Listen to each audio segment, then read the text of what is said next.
Salut. Oui, vous avez bien vu le titre de cette vidéo. 10 choses positives sur le cancer. Et ouais. Non mais vraiment. Il y en a qui vont se dire, Laurette, qu'est-ce qui t'arrive? Rappelez-vous, une chose vraiment importante, c'est que ce que je vais exprimer dans cette vidéo, je crois qu'on peut le transposer à beaucoup de maladies. Pas nécessairement que le cancer. Je vous ai déjà dit à plusieurs reprises dans des vidéos, très souvent, que de quelque chose de négatif, il y a toujours quelque chose de positif à en retirer. Cette vidéo, j'y ai pensé quand j'étais sous chimio. Je me suis dit, il faudra quand même que je leur fasse une vidéo parce que je sortais de la douche, je me souviendrai toujours, et j'avais plus de cheveux. Donc je sortais de la douche, je venais de me laver la tête, hop, je m'essuyais, c'était fini quoi. Et je me disais, mais quel bonheur pour quelqu'un qui a eu les cheveux aussi longs que moi. 70 cm de cheveux, j'ai mesuré avant de les raser. Alors c'était pour faire le henné très long, pour les sécher très long, s'essuyer la tête comme ça et avoir le crâne sec et tout propre en un claquement de doigts, c'était extraordinaire. Et je me disais, ça c'est un super avantage en fait. On peut pas tout voir de négatif. Il n'en est pas question. Surtout que dans la maladie, si on commence à tout voir en négatif, on va pas aller loin. Je me suis dit, il faut que je leur dise qu'il y a plein de choses positives dans le cancer. Malheureusement, il y a des choses qui sont très difficiles à vivre, c'est vrai. Je crois que j'en ai assez parlé en vidéo. Je crois que vous m'avez vu dans les pires états possibles. Mais je veux aussi vous dire que il y a des choses qui nous permettent de relativiser et de voir les choses différemment et que ça nous change et que ça change aussi parfois le quotidien. Donc, 10 choses positives sur le cancer. Allez, soyons fous. Voilà. Soyons fous. Alors par contre, il y a un truc qui est vraiment pas cool, c'est cancer du sein, tout ce qui est chimio et tout, on parle de ménopause chimique et là ça y est, j'ai une bouffée de chaleur, j'en peux plus. Alors ça par contre c'est pas cool, mais c'est pas le sujet de la vidéo, mais il y a quand même des trucs qui sont pas cool hein. Pendant le cancer, on va pas se mentir. Pourquoi je fais cette vidéo? Parce que au-delà de tout ce que je viens de vous dire, le cancer ou la maladie en général, ça fait peur. Et les cancers, ça fait peur parce que souvent ça confronte à la mort en fait. L'une des premières choses à laquelle j'ai pensé quand on m'a dit j'ai un cancer, c'est je vais mourir. C'est le premier truc auquel j'ai pensé. J'étais quand même à un stade assez avancé. C'est dur à vivre pour soi, c'est dur à vivre pour les autres, mais par moments, il faut se dire que tout n'est pas si noir que ça. Malgré tout, on peut décider de voir les bons côtés aussi. Et ça commence par les cheveux. Tout le monde ne perd pas les cheveux. Là, je parle vraiment des gens qui étaient dans ma situation. Effectivement, les cheveux, c'est un truc de fou, et pour moi, ça a été révélateur. Et là, à l'heure actuelle, mais vous pouvez pas savoir le plaisir que c'est. Je passe sous la douche, je me lave les cheveux en 30 secondes, je me rince les cheveux, et c'est terminé. C'est un bonheur. Puis alors, le matin, j'ai même pas la question de comment je vais me coiffer, est-ce que je fais des boucles, pas des boucles, est-ce que je les lisse, est-ce que je les lisse pas, est-ce que je vais chez le coiffeur, parce que pour l'instant la question se pose pas. Non mais c'est un pur bonheur, je revis. La seule chose c'est que, c'est vrai, par moment les cheveux longs me manquent, mais pas tant que ça. Ça va me manquer 30 secondes. Je vais regarder les cheveux, je vais me dire ah ouais, et après j'oublie pas que ça c'est un pur bonheur. C'est-à-dire que me coiffer le matin, hop c'est fait. C'est bon, on peut y aller. On perd pas de temps. Alors ça, c'est cool. J'avais déjà eu les cheveux courts quand j'étais ado. J'avais vraiment aimé. Et là, je vous avouerai que c'est vraiment un plaisir. Donc voilà. Là, les cheveux, on est bon. Autre côté positif aussi, je me souviendrai toujours de ça. Et je vous l'avais expliqué dans la vidéo où je me rasais les cheveux. Pour la première fois. Parce que je me suis rasé les cheveux à plusieurs reprises. C'était un soulagement. Je me sentais soulagée. Je me disais, ça y est, c'est fait. Les cheveux, on n'en parle plus. Je vais vous dire autre chose. Je n'envie absolument pas les gens qui ont les cheveux longs. Si on m'avait dit ça, je déprimais à l'idée de couper les cheveux. Je l'ai très mal vécu. J'en ai fait une vidéo, je vais pas revenir dessus. Hein. Mais maintenant, franchement, je sais même pas si je vais encore avoir les cheveux longs à nouveau. Je me demande même si je vais faire une coloration à mes cheveux. Je sais pas encore, j'en sais rien. On va kiffer là pendant quelques temps, les cheveux comme ça, c'est ma vraie couleur. Je vais avoir 50 ans, allez-y, trouvez-moi des cheveux blancs. Ah ouais, je vous mets au défi de me trouver des cheveux blancs. Pour l'instant, j'en ai pas. C'est ma couleur, je suis blonde vénitienne. C'est un roux très clair. Voilà, les cheveux. Autre chose positive pendant le cancer, avec la chimio, j'ai été obligée de beaucoup boire. Et quand je dis beaucoup, c'est de l'eau déjà. On est d'accord? Il faut boire de l'eau pour éliminer la chimio et surtout, moi qui avais beaucoup de mal à boire 1,5 litre d'eau par jour, là j'en suis arrivée, des fois je buvais 2 litres. Je vous ai parlé de cette gourde que j'ai achetée sur Amazon, dans mes favoris Amazon, et croyez-moi, je l'aime d'amour. Grâce à mon cancer, en fait, je bois. Je bois beaucoup plus qu'habituellement. Donc ça fait partie des choses positives. Ensuite, je vous dirais prendre soin de soi. Je crois que vraiment, quand on est malade comme ça, pas forcément qu'un cancer, hein, prendre soin de soi quand on est malade, c'est très important. Et je dirais même, pas que quand on est malade. Puisque la preuve, c'est que avant de savoir que j'étais malade, je vous faisais des vidéos et je vous disais, c'est important de prendre soin de soi. Il est important de prendre du temps pour soi. Prendre du temps pour soi, pour faire du sport, pour s'occuper de soi, pour se vider la tête, pour être bien dans ses pompes en fait. Prendre soin de soi. Et c'est vrai que quand on est face à une maladie comme celle-là, qui a tendance à vous bouffer de l'intérieur et donc les chimios ou tous les autres protocoles vont commencer un peu à vous fracasser, c'est important de prendre soin de soi parce que déjà on peut avoir des effets secondaires, sécheresse de la peau, etc., perte de cheveux, mais au-delà de ça, prendre soin de soi en se disant mais là je deviens ma priorité, il n'y a plus personne qui compte. J'ai toujours été du genre à faire passer les autres avant moi. Là je peux vous dire que j'ai appris à relativiser et à me dire là maintenant c'est moi, je suis le centre de mon attention. Et donc prendre soin de soi, c'était mettre du vernis pour pas que mes ongles tombent, mettre des produits sur le cuir chevelu pour hydrater mon cuir chevelu et comme ça quand les cheveux vont repousser, ben mon cuir chevelu il sera au top. Prendre soin de moi pour mes cils, mes sourcils, tout ce que vous voulez. Écouter des livres audio, jardiner, aller me balader quand j'avais la force, voyager quand j'ai pu commencer à le faire, prendre soin de soi. C'est pas que physique, c'est mental aussi. C'est bouger, faire du sport, manger correctement. Bon, moi j'ai toujours mangé correctement, donc ça m'a pas trop changé, mais prendre soin de soi dans tous les sens du terme. Et aussi, prendre soin de soi, c'est faire le tri autour de soi si on a des gens qui sont toxiques.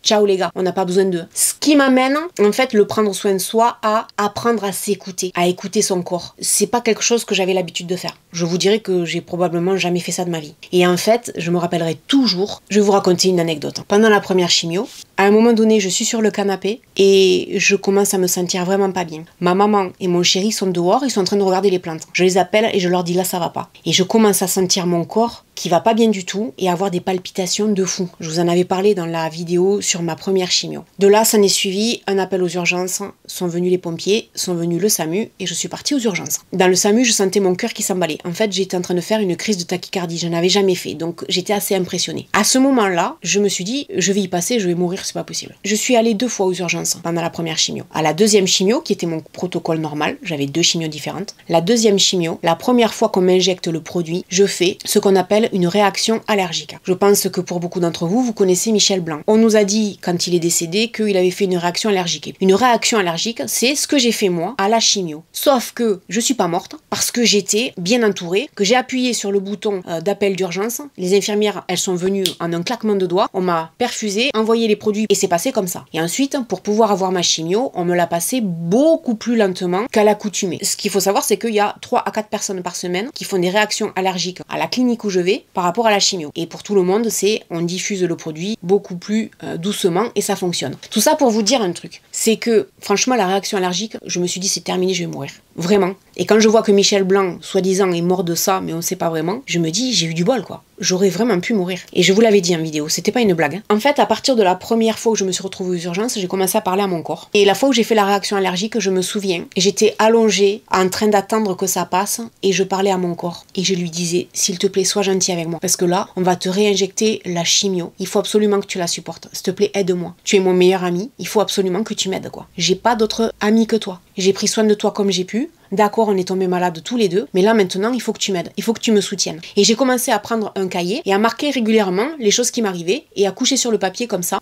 toutes ces choses qui m'arrivaient pendant la chimio. Et ça m'a beaucoup aidé. Et en fait, le fait d'écrire, mais c'est surtout le fait de parler à mon corps, je crois que mon corps a écouté. Ça peut vous paraître fou parce que moi, auparavant, on m'aurait raconté ça, j'aurais dit, les gens ils ont un grain, hein, parce que parler à son corps, mais en fait si, en fait ça marche vachement même. Parce qu'à chaque fois que j'avais un problème, je lui parlais. Dès qu'il y a un truc qui va pas, j'écoute et je me dis hop hop hop, là il est en train de se dire qu'il en a marre. L'autre jour j'étais en train de travailler, j'étais fatiguée et normalement je devais travailler 2 heures de plus. Alors je tiens à préciser que je travaille à mon compte. Ben j'ai arrêté, les 2 heures en plus je les ai pas faites et je me suis dit c'est pas grave, je les ferai plus tard, c'est pas ma priorité. Ma priorité c'est me sentir bien. Ma priorité c'est prendre soin de moi. Parce que mon corps me parle. J'ai appris à l'écouter. À certains moments, j'ai eu besoin de lui. Et là, pendant la chimio, la deuxième chimio, là, je vous le dis sans pleurer. Hein, mais je vous aurais raconté ça il y a quelques mois en arrière, j'aurais eu les larmes aux yeux. Parce que vraiment, ah ouais, je lui parlais. Et je lui disais, mon gars, là, j'ai besoin de toi. Tu me tiens la main. Je te tiens la main, je t'amène à la chimio. Malgré toute la souffrance que j'ai avec Jean-Yves, là, on t'aide. Alors, s'il te plaît, c'est mon port à cathéter pour les gens qui savent pas.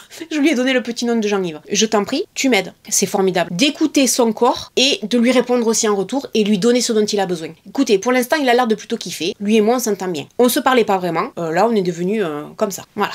Ça, c'est fait. Après, c'est ce que je vous ai dit aussi furtivement tout à l'heure, le fait de faire du tri avec les gens. Le cancer, enfin la maladie en général, fait faire du tri. Les gens, ils aiment pas les gens malades. Je vais vous raconter une anecdote qui, moi, l'autre jour m'a scotché. Ma kiné me disait que ses parents avaient une connaissance. La dame découvre qu'elle a un cancer foudroyant. Son mari, quand il l'apprend, il lui dit, écoute-moi bien, je vais te quitter parce que j'ai pas envie de rester avec quelqu'un qui va mourir. Cette femme est morte 8 mois après. sans son mari à ses côtés. Ça me paraît fou quand même quand on entend ça. Cette femme, non seulement elle apprend qu'elle est malade, donc je vous dis pas l'état d'esprit dans lequel vous êtes. L'anxiété, l'interrogation, etc. Quand on est dans mon cas et dans le cas de plein de gens, bon, on se dit on a un protocole, on peut espérer s'en sortir, etc. Elle, c'est foudroyant, c'est-à-dire que toi t'es condamné, tu sais que tu vas mourir. Tu vas mourir, tu sais pas comment tu vas mourir, tu sais pas si tu vas souffrir, tu sais pas si tu as eu le temps de tout préparer autour de toi, parce qu'elle avait des enfants, donc le temps de faire les choses, etc. Mais le pire dans tout ça, c'est que son mari de 30 ans la quitte. À quel moment on fait ça? Faut être une ordure pour faire un truc comme ça. Donc en fait, le cancer va faire le tri, malheureusement. Faut que j'arrête de dire cancer, la maladie va faire le tri. Ça va vous ouvrir les yeux sur les gens. Au début, on n'est pas content. Au début, on est en colère. Au début, on a envie de régler ses comptes avec les gens. Après, je sais pas comment ça se passe avec les autres, mais pour moi, le positif là-dedans, c'est qu'en fait, je sais à quoi me tenir avec les gens. Donc, j'ai même pas envie de me prendre la tête. Avant, je leur aurais dit ce que je pensais vraiment. Il y a des gens à qui j'ai dit ce que je pensais, mais je suis restée quand même relativement soft, je trouve. Et pour le reste, je sais à quoi m'en tenir, quoi. Mais je sais qui j'ai en face de moi. Et je ferai aucun effort. Mais ça me fait du bien, si vous voulez, et c'est hyper positif pour moi, parce que je me dis, je sais à qui j'ai affaire. Voilà. Je sais qui tu es, tu vas pas m'avoir. Mais en fait, je le prends super bien. Alors, une chose vraiment belle, en fait, c'est que pendant la maladie, on reçoit beaucoup d'attention. Alors, malheureusement, je sais qu'il y a des gens qui en reçoivent pas. Il y a des gens qui m'ont dit, moi, je me suis retrouvée toute seule ou tout seul pendant mon cancer, et ça, c'est quand même triste. Mais dans l'ensemble, je pense qu'on est tous pareils. On reçoit de l'attention, des gens qui veulent tout simplement nous aimer et nous soutenir. Et des fois, c'est très surprenant parce qu'on va recevoir de l'attention de gens qu'on connaît pas particulièrement. Je pense, par exemple, quand Petit Chat revenait avec tous mes médicaments, il me disait, à la pharmacie, on m'a demandé si tu allais bien. Les gens avec qui il bossait, ou les gens avec qui il fait du sport, etc., qui me connaissent pas particulièrement, ou des fois qui m'ont même jamais vu, et qui regardent pas non plus mes vidéos sur YouTube. Demandez tout le temps, est-ce que ça va bien? Est-ce que toi tu vas bien aussi en tant qu'aidant? On reçoit de l'attention de gens bienveillants. Bon, après évidemment, vous êtes une grosse communauté, donc vous m'avez envoyé beaucoup d'amour, ça c'était formidable, beaucoup de bienveillance et beaucoup d'attention. J'ai jamais vu mon chéri autant attentionné avec moi que pendant la maladie. Alors ça, je vais vous dire, j'y ai pris goût. Le pauvre, j'arrête pas de lui dire t'as commencé, tu finis plus maintenant, c'est fini. Alors là, tu t'es fait avoir, hein. C'était un piège. C'était la grosse arnaque, ça, mon gars. Mais tant pis, c'est comme ça, t'as signé, maintenant tu continues. Hein. C'est formidable, cet élan d'amour. Et c'est vrai qu'une fois, je vous avais parlé du regard des gens dans la rue, il y a eu des moments, et j'ai trouvé ça très mignon. Je me souviens de cet été, j'étais dans un magasin, il y a eu deux petites filles avec leur grand-mère. Et les petites filles me voient, et instinctivement, elles m'ont regardé, elles ont eu un temps d'arrêt, grand sourire, bonjour madame. Et alors, j'ai trouvé ça, mais à croquer, quoi. Et les deux. J'avais envie de leur faire un bisou, tellement je trouvais ça mignon. Et la grand-mère, pareil, derrière, bonjour, etc. Et j'ai trouvé ça adorable. Vous avez des gens qui vous voient et qui comprennent que vous êtes malade et qui sont gentils, spontanément gentils, qui vont avoir un petit mot, un petit sourire, bon courage. Je me souviens être allée chez Sephora, je cherchais un rouge à lèvres, la vendeuse me dit non, on le trouve pas. Elle me dit par contre, votre rouge à lèvres là, il vous va super bien. Ça se voyait que j'étais malade. Elle a eu un mot gentil envers moi. Et cette attention qu'on peut avoir des gens, en fait, ça n'a pas de prix. Parce que c'est vrai que la terre tourne par rond et il y a beaucoup de gens qui ont un grain. Il y a aussi beaucoup de gens qui sont pleins d'empathie et pleins de gentillesse et de compassion. Et ça vaut tout l'or du monde. Ça balaye tous les cons dont on a parlé avant, qui n'ont pas envie, qui font comme si vous existiez pas. On les oublie, ceux-là. Dégagez. Et évidemment, quand je parle de bienveillance, je suis obligée de faire un clin d'œil à tout le corps médical qui est juste fantastique. Les infirmières, les aides-soignantes, oncologues, gynécologues, chirurgiens, tout ce que vous voulez. Moi, franchement, j'ai pas eu beaucoup de gens qui n'ont pas été sympas. Il y en a eu quelques-unes, mais pas tant que ça. Et à chaque fois, je vous ai expliqué. Mais dans l'ensemble, le personnel médical est quand même hyper bienveillant. En plus, moi, dans ma position, j'ai toujours des anecdotes à raconter parce que c'est assez rigolo. Faut que je vous le raconte. Je suis dans une salle commune. Je vais aller me faire opérer. Il y a une infirmière qui vient me voir et qui me dit « Ah, c'est vous, je vous cherchais. J'ai vu la vidéo et je savais que vous parliez de Pauline. C'est le prénom de la chirurgienne. Je lui ai dit d'aller voir votre vidéo. C'est vachement gentil ce que vous avez dit sur elle. » Et j'étais avec ma Charlotte et tout, prête à me faire opérer. Anxieuse au possible, j'entends ça, j'étais morte de rire. Ça refait ma journée. Mais attendez, c'est pas fini. Au réveil. C'est trop mignon. Au réveil, j'étais comme ça. Il y a une infirmière qui vient me voir, elle est sortie de nulle part. Je ne sais pas d'où elle est sortie.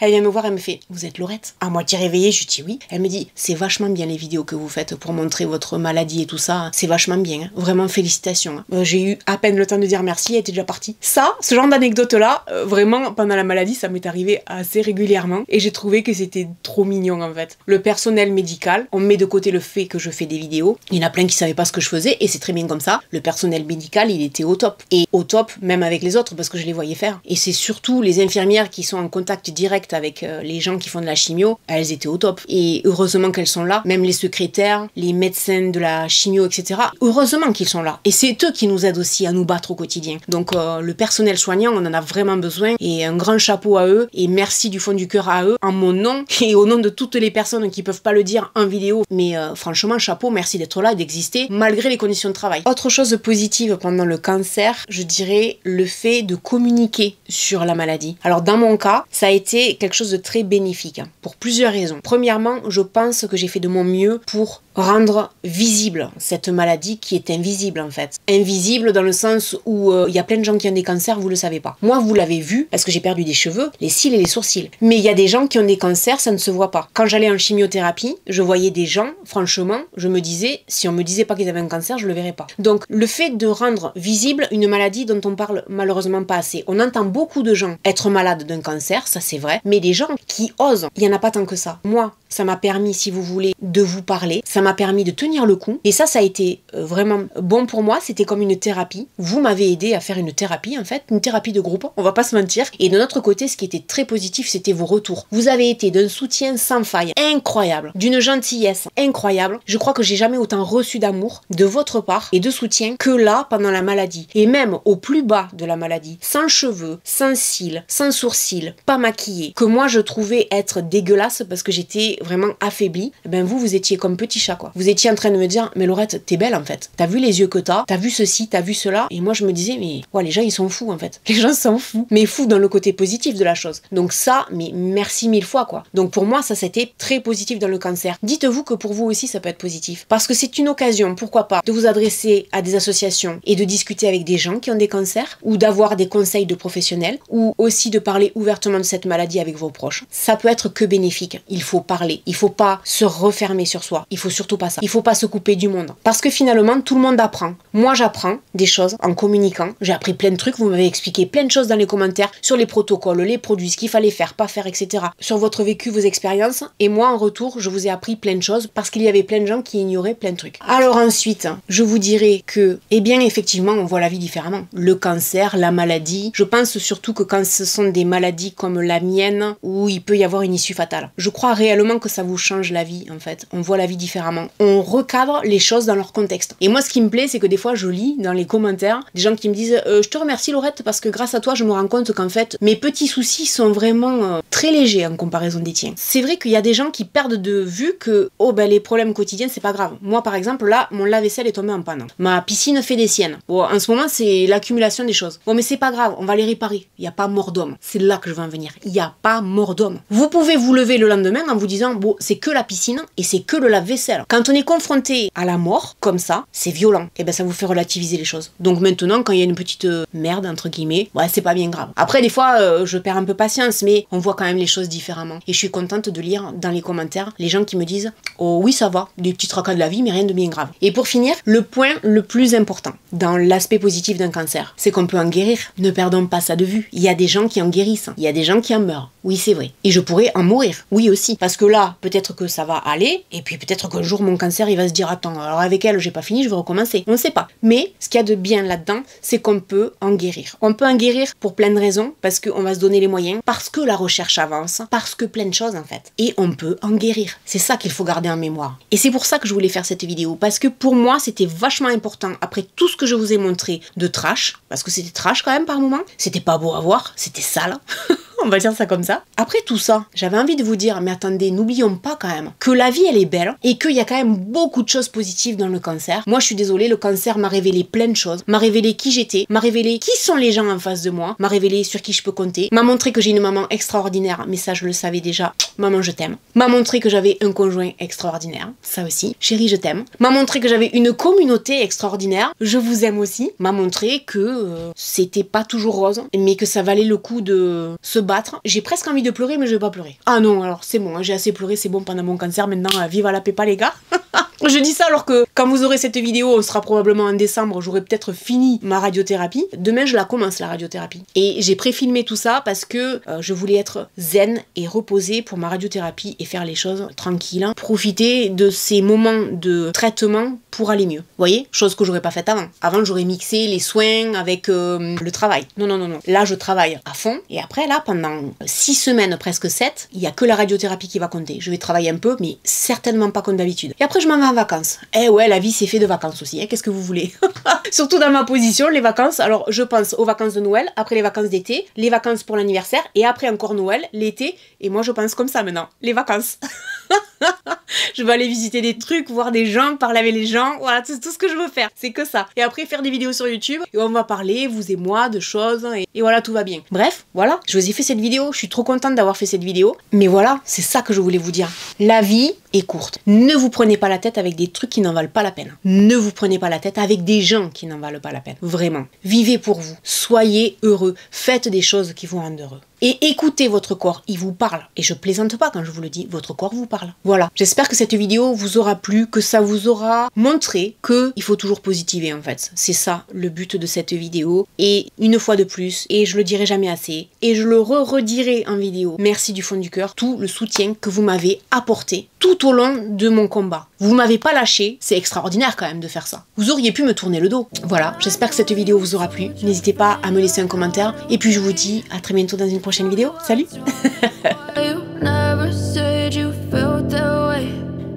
You're trying to stay strong and fake a smile until I look away.